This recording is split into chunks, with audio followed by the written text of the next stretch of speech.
ಬರೀ ರಾತ್ರಿನೇ ಕೆಲಸ ಅಲ್ವಾ ನಮ್ಮದು. ಉಪ್ಪಿಟ್ಟು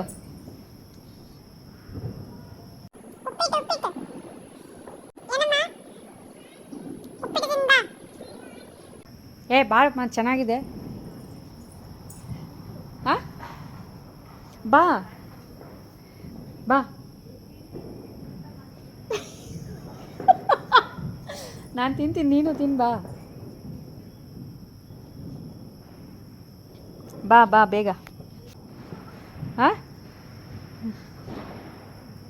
ಚೆನ್ನಾಗಿದೆ ನಿಜವಾಗ್ಲೂ. ಏನು ಊಟ ಮಾಡಿದೆ? ಹೀರೆಕಾಯಿ ಸಾರು ತಿಂದ. ಅದಕ್ಕೆ ಇವಾಗ ಒಂದು ಸ್ವಲ್ಪ ಟೇಸ್ಟ್ ನೋಡಿಬಿಡು ಬಾ. ಕರ್ಕೊಂಬ ರಾಣಿ.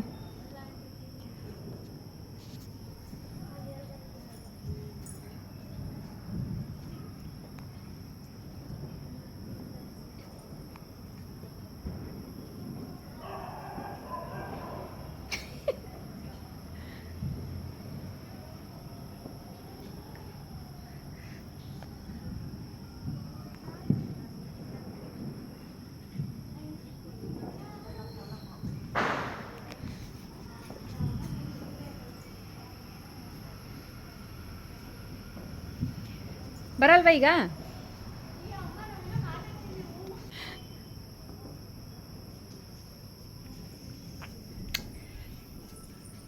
ರಾತ್ರಿಗೆ ಉಪ್ಪಿಟ್ಟು ತಿಂತೀಯ ಅಂತ ಕರಿತಾ ಇದ್ದೀನಿ ಅವ್ರಿಗೆ. ಪಾಪ ಯಾರು ತಿಂತಾರೆ? ಊಟ ಆಗಿದೆ ಆಲ್ರೆಡಿ, ಯಾರು ತಿಂತಾರೆ ಇಷ್ಟೊತ್ತಲ್ಲಿ ಉಪ್ಪಿಟ್ಟು? ನಂದೊಳಕತೆ ಪಾಪ. ಬರೀ ಏನಾದರೂ ಒಂದು ಹಿಂಗೆ ಅವ್ರಿಗೆ ಹಿಂಸೆ ಕೊಡ್ತಾ ಇರ್ತೀನಿ.